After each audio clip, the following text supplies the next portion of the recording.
और परमेश्वर के लिए हम सब खास हैं, बहुत ही इम्पोर्टेंट है। अभी हमने संपूर्ण अपने जीवन को नहीं सौंपा है, इसलिए कई बातें हमें दुख दे रही हैं। अमेरिका में एक व्यक्ति पैदा हुए, जोनास साक नामक व्यक्ति। जब वो 20 साल के थे, ग्रेजुएशन किया। ग्रेजुएशन करने के बाद में वो मेडिकल की पढ़ाई कर रहे थे और उन्होंने परमेश्वर से ऐसी प्रार्थना किया कि हम एक ऐसा काम करना चाहते हैं जो मानव जाति के उत्थान के लिए हो, जो समाज के कल्याणकारी काम हो। ऐसा काम हम करना चाहते हैं, ऐसा पढ़ाई करके इस तरीके से काम करना चाहते हैं हम। ऐसी प्रार्थना किया जब उन्होंने ग्रेजुएशन की पढ़ाई पूरी कर रहे थे। और करीब ये 57-58 की बात है, 1957-58 की बात है। और तब अमेरिका में एक बहुत भयंकर बीमारी की शुरुआत हुई और ये बीमारी थी पोलियो की बीमारी। और ये जवान बच्चा पोलियो के ऊपर रिसर्च कर रहा था। उस टाइम में करीब तकरीबन 27,000 बच्चे अमेरिका में लकवाग्रस्त हो गए और जिसमें से 9,000 बच्चों ने जान अपनी गंवा दी। मतलब इस तरीके की पोजीशन थी। तो ये जोनास साक नामक जो व्यक्ति थे, ये इस बात के लिए प्रार्थना कर रहे थे कि प्रभु हम कुछ ऐसा काम करना चाहते हैं जो मानव के कल्याण के लिए हो। और कुछ समय के बाद में इन्होंने शोध किया पोलियो के ऊपर और पोलियो की दवा सबसे पहले इन्होंने वैक्सीन को लॉन्च कर दिया। और ये बीमारी बहुत ज्यादा बढ़ रही थी, बेइंतहा बढ़ती जा रही थी। पूरा मतलब यहां तक कि पूरा दुनिया में फैल गई थी। करीब 1988 में 3,50,000 मतलब बीमार इतना लोग ग्रसित हो गए थे। 3,50,000 लोग लकवाग्रस्त हो गए थे। और जब इन्होंने दवा को लॉन्च किया तो कई लोग कह रहे थे कि इसका आप वो करवा दीजिएगा, क्या नाम, जो रजिस्ट्रेशन होता है, लाइसेंस जो होता है, आप इसको करवा दीजिएगा, आप करोड़पति बन जाएंगे। लेकिन उन्होंने कहा नहीं, हमने प्रभु से प्रार्थना की, हम एक विशेष जीवन जीना चाहते हैं, विशेष काम करना चाहते हैं और इसलिए इसका हम कोई लाभ नहीं लेना चाहते हैं। और उस दवा को उन्होंने तैयार किया और घटते घटते शायद आज पूरा दुनिया में पोलियो शून्य के ऊपर है। हालेलुया। तो एक व्यक्ति ने ये प्रार्थना किया जब वो स्टूडेंट ही था कि हम प्रभु एक ऐसा काम करना चाहते हैं जो समाज के लिए हो, जो लोगों के लिए हो। उसे नहीं पता था, लेकिन अपने जीवन को समर्पित किया। वो चाहता तो करोड़ों रुपया कमा सकता था, लेकिन उन्होंने ऐसा जीवन जिया जो दूसरों के लिए हो। परमेश्वर ने हमें से हर एक को अलग अलग तरीके का दान वरदान दिया है, फिर भी हम लोग उन दान वरदानों को क्या कर दिए हैं, धूल ही चाट रहे हैं। क्योंकि हम अपनी जीविका के प्रति ज्यादा सजग हैं, अपने परिवार के प्रति ज्यादा सजग हैं, अपने फ्यूचर के प्रति ज्यादा सजग हैं, बजाय इसके कि जो परमेश्वर ने हमें टैलेंट दिए हैं हम उनको परमेश्वर की महिमा के लिए इस्तेमाल करें। हम ऐसा नहीं कर पा रहे हैं और इसीलिए हम बहुत ही बुरी स्थिति में जीवन जी रहे हैं, क्योंकि हमने अपने दान वरदानों को, अपने जीवन को कहीं और ज्यादा महत्व दे रहे हैं। लेकिन यदि हम इस बात में महत्व देते हैं कि हमारा जीवन परमेश्वर के लिए और परमेश्वर के लोगों के लिए है, हमारी ये दुआ होनी चाहिए कि प्रभु आप जैसा चाहते हैं वैसा हम जीवन जी सके और ऐसा जीवन जीने के द्वारा एक बड़ी सफलता को आप हासिल कर सकते हैं, बड़े नाम को आप हासिल कर सकते हैं। और जिन लोगों ने ऐसा जीवन जिया है, अभी जो दाऊद का प्रार्थना है कि यहोवा मेरा चरवाहा है, दाऊद ने परमेश्वर के लिए जीवन जिया। वो कोई योद्धा नहीं था, फिर भी वो युद्ध में गया। क्यों गया? इसीलिए कि वो जानता था कि परमेश्वर के लोग खास लोग हैं, परमेश्वर के लोगों के लिए कुछ भी असंभव नहीं है, परमेश्वर के लोगों का कौन सामना कर सकता है। और इसलिए उसने इतनी बड़ी चैलेंज को अपने जीवन में लिया।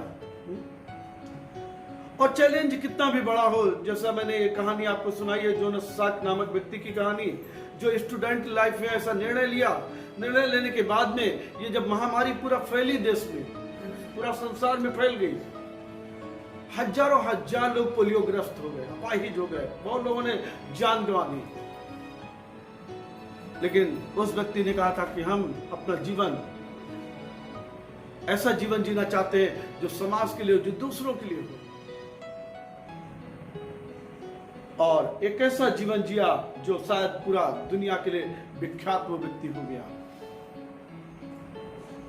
और आज जो भारत देश में ये बीमारी है, बहुत ही हर देश में करीब 0 पॉइंट पे आ चुकी है। घुटने टेक दिए हैं इसलिए, क्योंकि इसके पीछे सबसे बड़ा उद्देश्य क्या है कि जो व्यक्ति खड़ा हुआ वो परमेश्वर की महिमा के लिए खड़ा हुआ।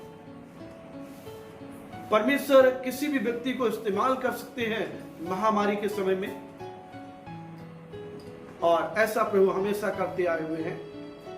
एलिया के टाइम में एक व्यक्ति था, नामान, जो कोढ़ी था, बहुत प्रतिष्ठित व्यक्ति था, बहुत सम्मानित व्यक्ति था, बहुत बड़ा योद्धा था, फिर भी उसके कोढ़ का कोई निदान नहीं था। उसका निदान के लिए ही एक व्यक्ति वहां पे खड़ा हुआ, जिसने प्रार्थना की, जिसने गाइड किया, और उसका कोढ़ खत्म हो गया। हर समय में परमेश्वर ये मौका देता है। आज भी हमारे और आपके सामने मौका है। पौलुस जब इन बातों को लिखता है तो ऐसे लिखता है, रोमियो की किताब उसके 12 अध्याय में, जहां पे वो दान वरदानों के बारे में लिखता है। वो इस प्रकार से कहता है, रोमियो की किताब उसका 12 अध्याय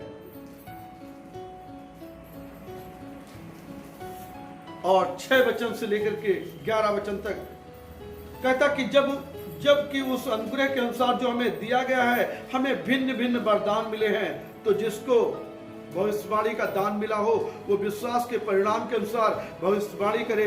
यदि सेवा करने का दान मिला हो तो सेवा में लगा रहे। यदि कोई सिखाने वाला हो तो सिखाने में लगा रहे। जो उपदेशक हो उपदेश देने में लगा रहे। दान देने वाला उदारता से दे, और जो कोई अगुवाई करे उत्साह से करे, और दया करे, हर्ष से करे। प्रेम निष्कपट हो, बुराई से घृणा करो, भलाई में लगे रहो, भाईचारे के प्रेम से एक दूसरे से स्नेह रखो, परस्पर आदर करने में एक दूसरे से बढ़ चलो, प्रयत्न करने में आलसी ना हो, आत्मिक उन्माद में भरे रहो, प्रभु की सेवा करते रहो। तो जब पौलुस इस बातों को लिखता है तो कहता है कि अलग अलग हम लोगों को दान वरदान मिले हैं, अलग अलग हमारी बुलाहट है, लेकिन आज हम बुलाहट के प्रति कितना सजग हैं। शायद हम सोचते कि कहीं हमारा फ्यूचर ना खराब हो जाए, कहीं हमारा परिवार ना बिगड़ जाए, कहीं हमारा कैरियर ना बिगड़ जाए, और हम इन बातों पे बिल्कुल दान वरदानों को ताक के परख दिए हैं, और इसलिए हम एक बहुत घटिया जीवन जी रहे हैं, घटिया दर्जे का जीवन जी रहे हैं, जैसा प्रभु ने हमें ठहराया भी नहीं है। हम इसीलिए क्योंकि हम महान परमेश्वर की ओर नहीं देख पा रहे हैं, महान परमेश्वर का योजना की तरफ हम नहीं देख पा रहे हैं। हालेलुया। जब हम उत्पत्ति की किताब को पढ़ते हैं तो हम इस बात को पढ़ते हैं कि आदम जो बनाया गया था अदन की वाटिका में, परमेश्वर ने उसके अंदर अपना सांस फूंका था, जीवन का सांस फूंका था, और अदन की वाटिका में जो कुछ था परमेश्वर ने कहा था सब तुम्हारे लिए है, सब तुम्हारे लिए है, तुम इसका सदुपयोग करो, तुम इस बात से आनंदित रहो। उसको बताया था कि तुम फूलो और फलो और पूरी दुनिया में भर जाओ और उसको अपने बस में कर लो। आदम उसका पूरा आनंद ले रहा था, परमेश्वर की उपस्थिति का आनंद ले रहा था। तब कोई रोग नहीं था, कोई दुख नहीं था, कोई पीड़ा नहीं थी, कोई बीमारी नहीं थी। लेकिन जिस दिन वो लापरवाह हो गया, जिस दिन उसने परमेश्वर की बातों को गौर नहीं किया, माइंड नहीं किया, जिस दिन उसने परमेश्वर के हुक्म के खिलाफ काम किया,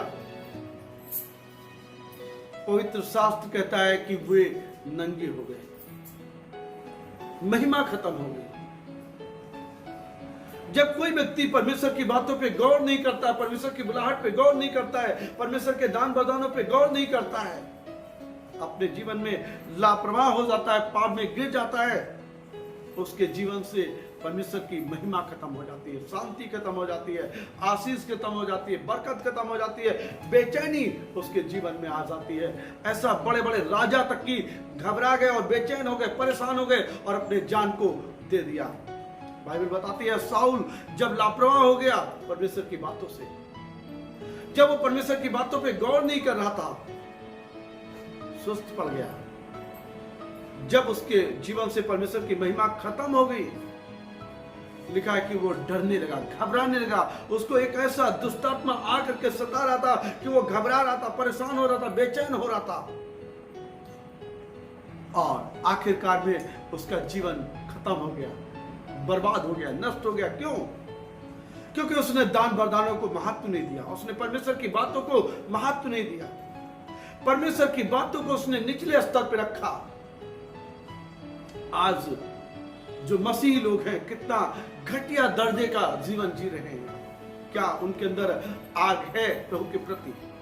क्या वो ऐसे बुरे टाइम में खड़े होना चाहते हैं ईमानदारी के साथ में कि जो उनकी बुलाहट है उसको वो करेंगे? आज भी मौका है, आज भी अपॉर्चुनिटी है। अगर इसको किसी ने खो दिया तो पतित हो सकता है। बाइबल बताती है आदम ने जब इस बात को नहीं पहचाना, जो आशीष में था, जो बरकत में था, जो परमेश्वर के साथ था, परमेश्वर के नूर में था और पूरा जितना आदम की वाटिका थी सब पर उसका अधिकार था, जब वो जीवन में लापरवाह हो गया, सुस्त हो गया, जब उसने पाप किया, वो परमेश्वर की उपस्थिति दूर चला गया, तब उसके जीवन में श्राप आ गया। उत्पत्ति 3 अध्याय उसके 17 से 19 वचन में ऐसा परमेश्वर ने लिखवाया है कि तूने जो अपनी पत्नी की बात सुनी और जिस वृक्ष के फल के विषय में मैंने तुझे आज्ञा दी थी कि तू उसे ना खाना, उसको तूने खाया, इसलिए भूमि तेरे कारण श्रापित है। तू उसकी उपज जीवन भर दुख के साथ खाया करेगा। कितना दर्द है, दुख के साथ। कहा कि पूरा कब्जा उसका था, कहा कि इसको बस में कर लो। कहा परमेश्वर ने कहा था कि फूलो फूलो पूरी दुनिया में भर जाओ। कहा था कि परमेश्वर ने पूरा अधिकार रखो, लेकिन सुस्ती और लापरवाही, परमेश्वर का बात ना मानना इंसान को इतना बद से बदतर बना देता है। बाइबल बताती है जब उड़ाव पुत्र अपने पिता की बातों को नहीं सुना, अर्थात वो पिता से दूर चला गया, तब वो बद से बदतर जीवन जी रहा था। लिखा है कि उसको कोई कुछ नहीं देता था, उसके पास खाने के लिए कुछ नहीं था। लिखा कि वो सूरों का खाना खा करके अपना पेट भरना चाह रहा था, लेकिन फिर भी संतुष्ट नहीं हो पा रहा था। आज कितने लोग बद से बदतर जीवन जी रहे हैं। क्यों? इसीलिए कि उन्होंने परमेश्वर की बातों को महत्व नहीं दिया है, बुलाहट को महत्व नहीं दिया है, दान वरदानों को महत्व नहीं दिया है। इसीलिए पौलुस बोलता है जिसको सुसमाचार सुनाने का दान वरदान मिला हो सुसमाचार सुनाता रहे, जिसको सिखाने का मिला है वो सिखाने में लगा रहे, जो इसको भविष्यवाणी का मिला है वो भविष्यवाणी करने में लगा रहे, उपदेशक उपदेश देता रहे, जो दान दे वो हर्ष के साथ दे, जो अगुवाई करे वो हर्ष से करे, जिसका मतलब है कंटिन्यू आपको करते जाने की जरूरत है। और यहाँ पे हम जब पढ़ते कि आदम ने आज्ञा को तोड़ दिया तो परमेश्वर ने कहा कि भूमि तेरे कारण श्रापित है, तू उसकी उपज जीवन भर दुख के साथ खाया करेगा और वह तेरे लिए कांटे और ऊंट कटारी उगाएगी। तू खेत की उपज खाया करेगा और अंत में मिट्टी मिल जाएगा, क्योंकि तू उसी में से निकाला गया है, तू मिट्टी तो है और मिट्टी में फिर मिल जाएगा। परमेश्वर की महिमा खत्म हो गई। 2 बात है आपके लिए। पहला बात यह है कि जब आदम ने पाप किया तो मौत आ गई। मौत जो होती है वो शरीर से आत्मा का अलगाव है, शरीर से प्राण का अलगाव है। मौत जब आती है इंसान की जिंदगी में, उसका प्राण शरीर से अलग हो जाता है। दूसरा बात यह है कि अगर कोई व्यक्ति परमेश्वर को नहीं जानता है तो परमेश्वर से आत्मा का हमेशा के लिए अलगाव है।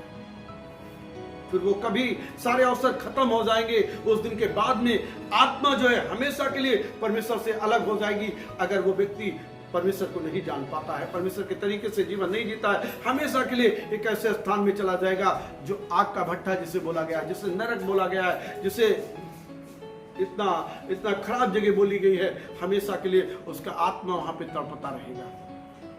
लेकिन जो व्यक्ति परमेश्वर की अगुवाई में चल रहा है, उसका आत्मा परमेश्वर के पास वापस चला जाएगा।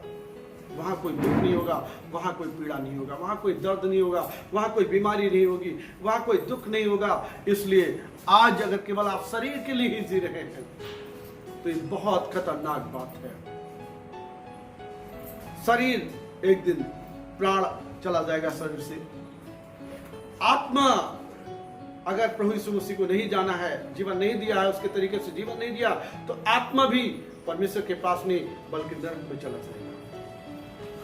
इसीलिए आप बहुत सचेत होकर के, आदम ने इतना घटिया जीवन जिया, नंगापन उसके जीवन में आ गया, बर्बादी उसके जीवन में आ गई, दुख उसके जीवन में आ गया, पीड़ा उसके जीवन में आ गई, मौत उसके जीवन में आ गया। उसके बाद उनके जीवन में लड़ाई झगड़ा और कत्ल तक की आ गए। पहला जो कत्ल हुआ आदम के बच्चों ने किया। आज इंसान नफरत और गंदगी के जीवन में बढ़ता चला जा रहा है। अगर हम परमेश्वर के तरीके से नहीं जिएंगे, हमारा भी जीवन बद से बदतर हो जाएगा। बड़े बड़े राजाओं का जीवन बद से बदतर हो गया। पहला राजा, उसके 17 अध्याय में हम पढ़ते हैं कि जो अहाब बादशाह था, अहाब और इजेबेल जो महारानी थी, ये लोग परमेश्वर के खिलाफ ही काम कर रहे थे। मालूम है इनके देश में क्या हो गया? परमेश्वर की बातों को इन्होंने महत्व नहीं दिया था, परमेश्वर के लोगों को महत्व नहीं दिया था, परमेश्वर के अगुओं को महत्व नहीं दिया था। और इसलिए वहां पे ऐसा लिखा हुआ है कि आकाश से ओस गिरना बंद हो गया था, बारिश का होना बंद हो गया था। सोचिए कितनी खतरनाक बात लिखी है। अगर आकाश से ओस गिरना बंद हो जाए, बारिश होना बंद हो जाए, क्या आपका हाल हो जाएगा? आपके शरीर में बहुत ज्यादा पानी का मात्रा है, ऐसा करीब 70-75% पानी ही पानी है, और पानी आपको नसीब ना हो, क्या होगा आपका हाल? जमीन का क्या हाल होगा? सूरज अपनी आग उगलेगा और जमीन अपनी आग उगलेगी। ऐसा लिखा हुआ है, तिस्बी इलिया जो गिलाद के परदेशियों में था, उसने अहाब से कहा, इस्राएल का परमेश्वर यहोवा जिसके सन्मुख मैं उपस्थित रहता हूं, उसके जीवन की शपथ, इन वर्षों में मेरे बिना कहे ना तो मेघ बरसेगा ना ही ओस पड़ेगी। एक परमेश्वर का जन ऐसा घोषणा करता है, ऐसा चेतावनी देता है कि तू इन चेतावनियों को नहीं मान रहा है, तू इन बातों को नहीं महत्व दे रहा, इसलिए तेरे राज्य में अब क्या होने वाला है? ना तो ओस गिरेगी और ना पानी ही गिरेगा।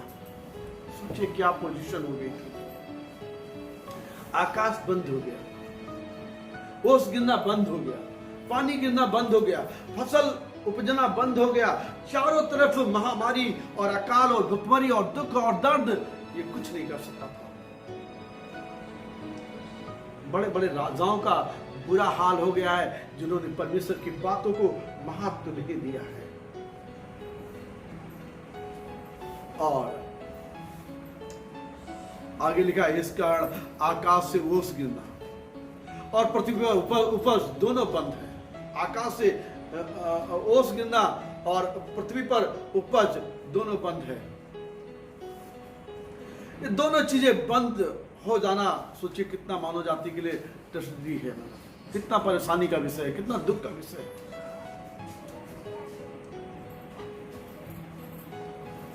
और इसलिए मेरे प्रियो, अगर आप इन बातों को महत्व नहीं देते हैं तो ये बहुत बुरी बात है, बहुत ही खतरनाक बात है।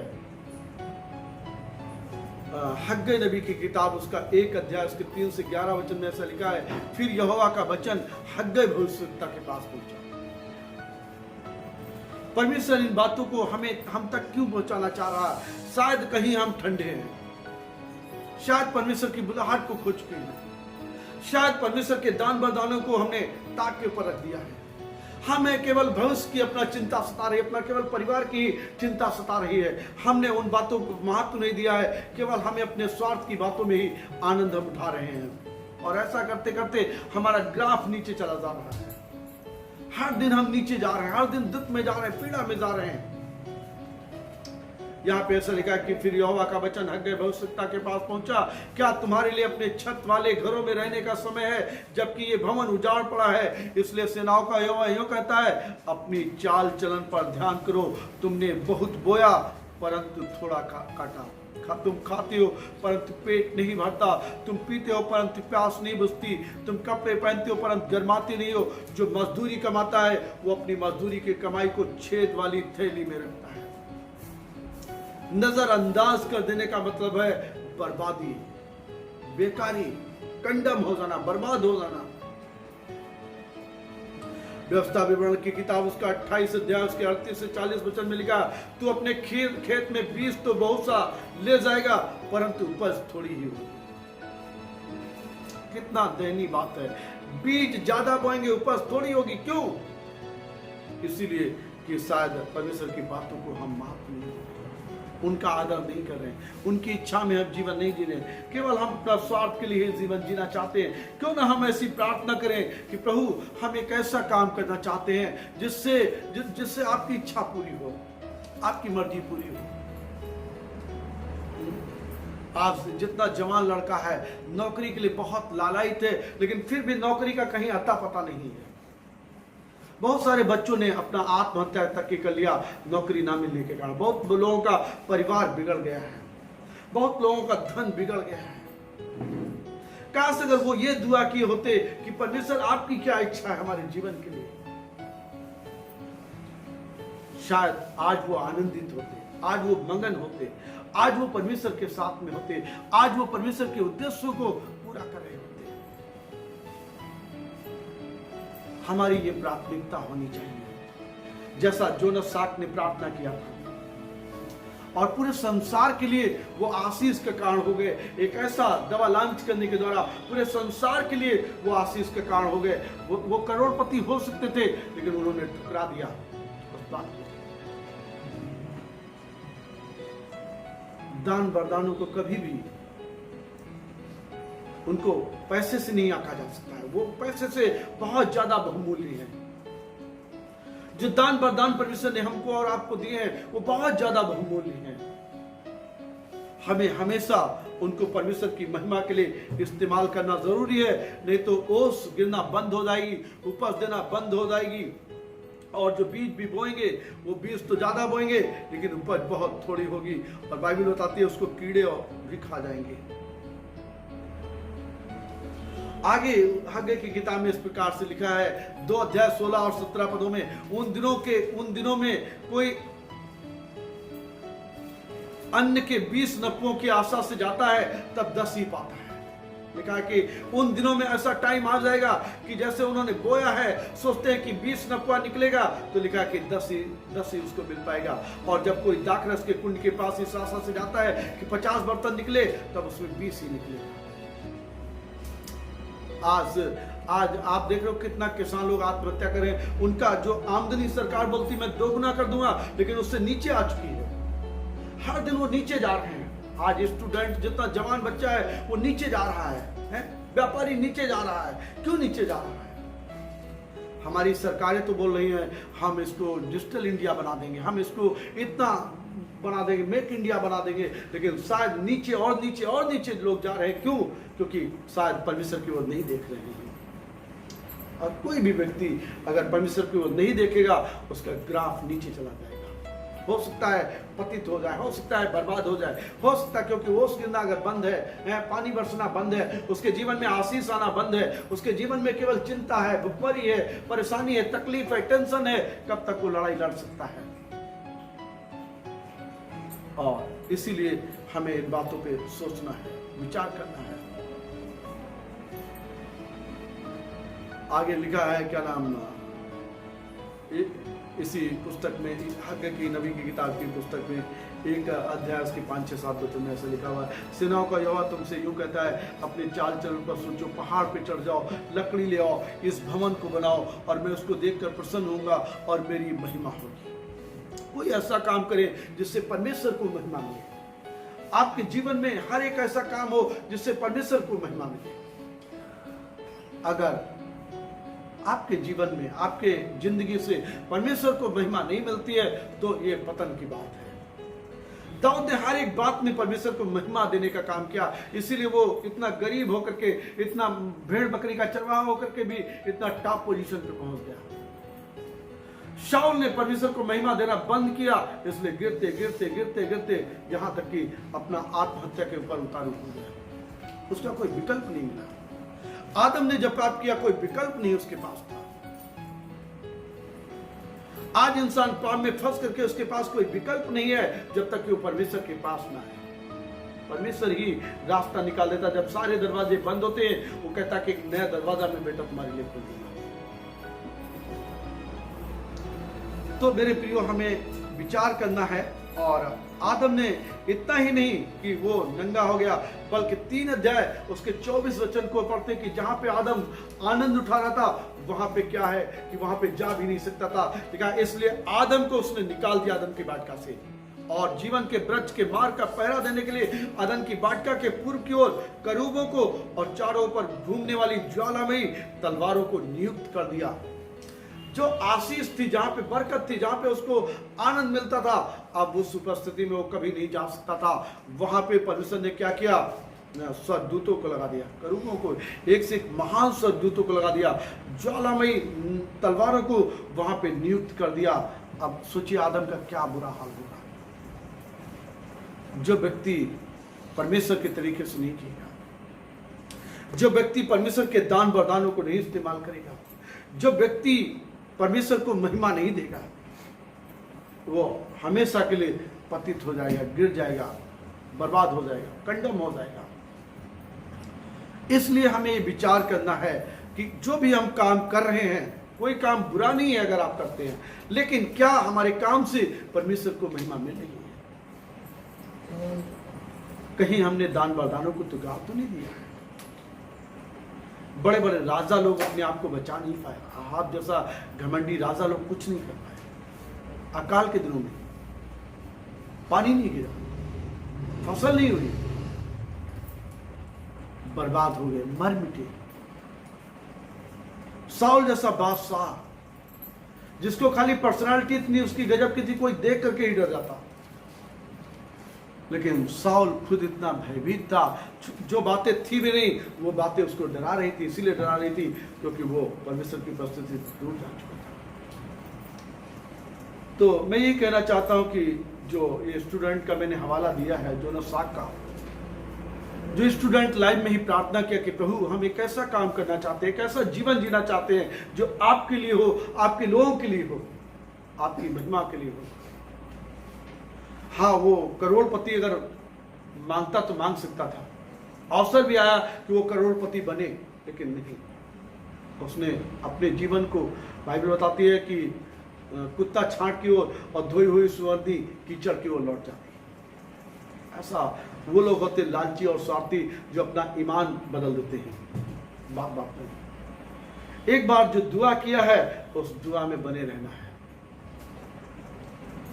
और उसने ऐसा ही दुआ किया था, ऐसा ही प्रार्थना किया था कि प्रभु हम एक ऐसा काम करना चाहते हैं जो समाज के लिए हो, लोगों के लिए हो, आपकी महिमा के लिए हो। इसीलिए इतना बड़ा अपॉर्चुनिटी आ गया। दुनिया में करोड़ों से करोड़ों अरबों संख्यों में लोग हैं, और इस वैक्सीन को उस बंदे ने तैयार कर दिया। परमेश्वर ने उसको इस विशेष काम के लिए रखा था। और ये सोचिए कि इतना बड़ा ये जो बीमारी है, ये 57 और 62 के आसपास शुरू हुई, और हमारे हिंदुस्तान में भी इतना भयंकर ज़्यादा थी कि बहुत ज़्यादा। इसलिए सरकार ने कई मतलब उसको राउंड चलाए इसको ख़त्म करने के लिए। और आज ये पूरी दुनिया पे बिल्कुल जीरो पे आ गई है, क्योंकि परमेश्वर के लोग जहाँ पे खड़े होते, जहाँ प्रार्थनाएं खड़ी होती, जहाँ उनके दान वरदानों को उपयोग किया जाता है, वहाँ कोई बीमारी टिक नहीं पाती है। 88 में भी बताते हैं कि 3,50,000 इसके आंकड़े थे, घट करके शून्य पे आ गए। सोचिए, जब तक कि परमेश्वर के लोग नहीं खड़े होंगे, जब तक कि लोग परमेश्वर के लोग बुलाहट को नहीं पहचानेंगे, तब तक ये जो महामारी है, गरीबी है, श्राप है, टेंशन है, दुख है, दर्द है, ये खत्म होने वाला नहीं है। और आप सोचते कि कोई और खड़ा हो, आप सोचते कोई और काम करे, आप स्वयं खड़े हो परमेश्वर की महिमा के लिए, परमेश्वर के लिए अपने जीवन को बोएं। चाहे दुख आए, चाहे तकलीफ आए, आप अपने जीवन को बोएं। यीशु मसीह ने अपने जीवन को बो दिया, इसीलिए लाखों लाख लोग हर दिन आशीषित हो रहे हैं। इतना रुकावट के बावजूद भी, इतना लोग कह रहे हैं आपको काट के भी फेंक दिया जाएगा, इसके बावजूद भी लाखों लाख लोग आज आशीषित हो रहे हैं, क्योंकि उन्होंने अपने जीवन को बो दिया है। और आप दूसरों के लिए आशीष के कारण हो सकते हैं, आप परमेश्वर की महिमा का कारण हो सकते हैं, आप आनंद के सहभागी हो सकते हैं, आप पूरा परमेश्वर के साथ में आनंद ले सकते हैं अगर उनकी बातों को महत्व देंगे। और यदि महत्व नहीं देंगे तो आदम को जो आशीष थी आदम के लिए, वहां पर भी पहरा लगा हुआ है। वो आशीष उसको मिल नहीं पा रही, उसका वो फायदा नहीं उठा पा रहा, उसको देखने भी नहीं पा रहा जो आदम के लिए ही थी।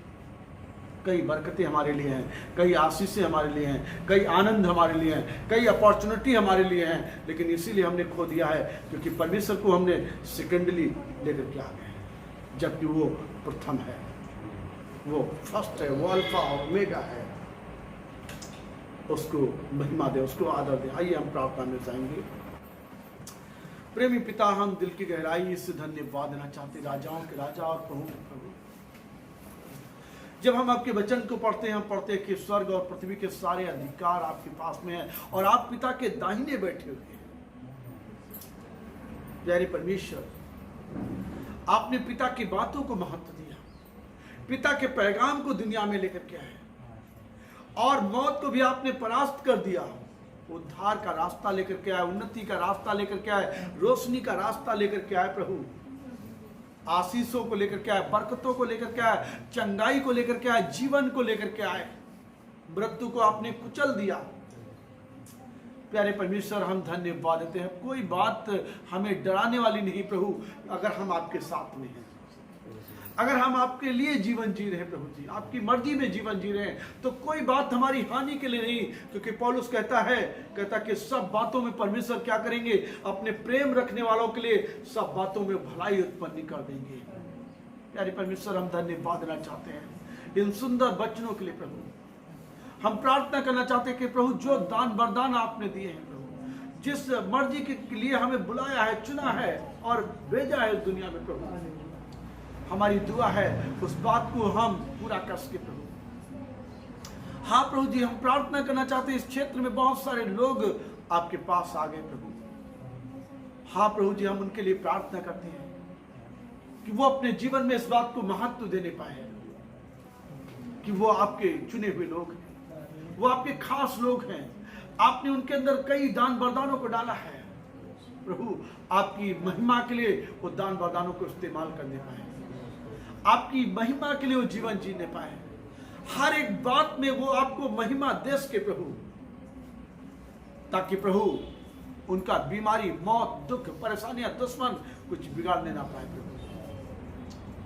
पौलुस कहता कि मसीह के प्रेम से मुझे कौन अलग कर सकता है? क्या नंगई, क्या तलवार, क्या अकाल, क्या भुखमरी, कोई भी नहीं।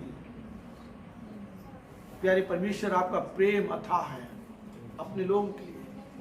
आपकी कृपा बहुतायत से हुई है, आपका अनुग्रह बहुतायत से हुआ अपने लोगों के ऊपर प्रभु। उस अनुग्रह को कोई बेकार ना जाने दे प्रभु। प्यारे परमेश्वर, हम प्रार्थना करते हैं एक एक जीवन को आशीषित करिए, इस वचन को आशीषित करिए प्रभु। 30 गुना, 60 गुना, 100 गुना ये फल लाए प्रभु, और आपकी महिमा का कारण बने प्रभु। हम धन्यवाद देते हैं। इस दुआ को महान मुक्तिदाता यीशु प्रभु के नाम से मांगते हैं, आमीन। परमेश्वर आपको आशीष दे।